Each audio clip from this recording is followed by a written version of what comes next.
the company now on our radar is one that's been doing exceptionally well, both in terms of sales and in terms of their performance in the stock markets. Emami is the stock in question, and NH Bhansali, CEO of Finance Strategy and Business Development and CFO of the group, is joining us on the phone line.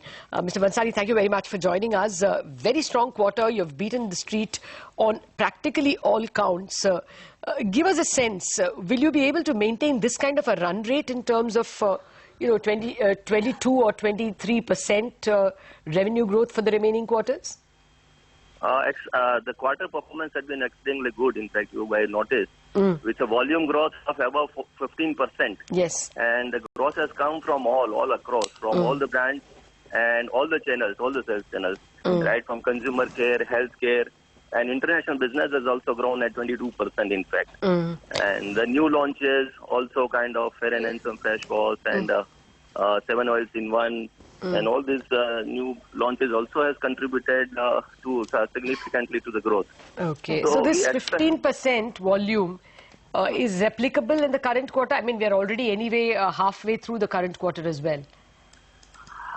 There are challenges in the current quarter, mainly because of the season. The erratic season seems to be playing their role. But we are hopeful that there would be a good growth, if not the same kind of a growth. But we still hope that there would be a reasonable, relatively compared to the peers, would be a reasonable growth. Okay. Mr. Bhansali, you did manage to take a 4% price hike in Q1, because of which your margins also have been very strong at almost 17%.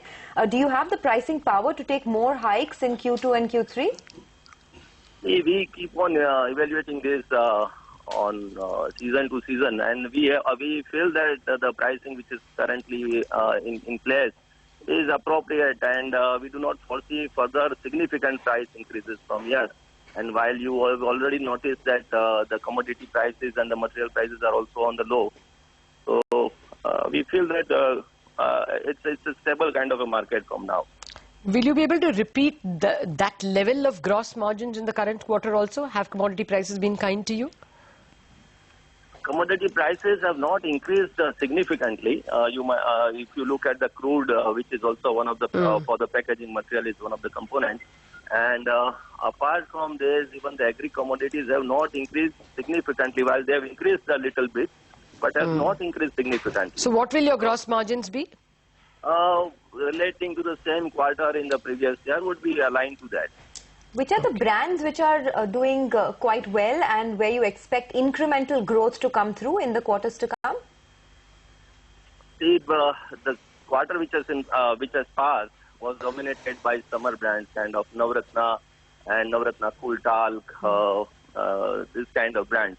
Going in the current quarter is mainly rain kind of, so it is relatively not a season quarter for us, the second quarter. The third quarter will be dominated by winter brands, kind of Boro Plus Cream and other winter related brands, Chyawanprash and other brands as well. So that will be, there are seasonal skews. Okay. Your international business also grew about more than 20%. Will that trend continue? Yes, we expect these to be at 20% plus. Okay. You spent a little more on advertisements last time. I think it was 142 crore ad spend. That was a good 38% higher than the previous quarter. What percentage might it increase by in the current quarter? See, as I said, the growth is coming from all the sectors. In fact, the new launches are also contributing significantly. And we are investing in the new launches. In the first quarter itself, we have invested around 30 crores in advertisement and promotions for the new launches. Okay. So, based on the performance, we will keep on evaluating the performance, and the appropriate investments would be made. Which is the next Kesh King? I mean, which is the next product you're going to buy? We are always on the lookout for acquisitions and good opportunities. So we are always very hungry, as you might have noticed, and we are looking at Indian and overseas market both. All right. Then we hopefully will be inviting you shortly for another acquisition. Mr. Bhansali, thank you very much. Always a pleasure. Thank you very much for joining us. So that's the word from Imam.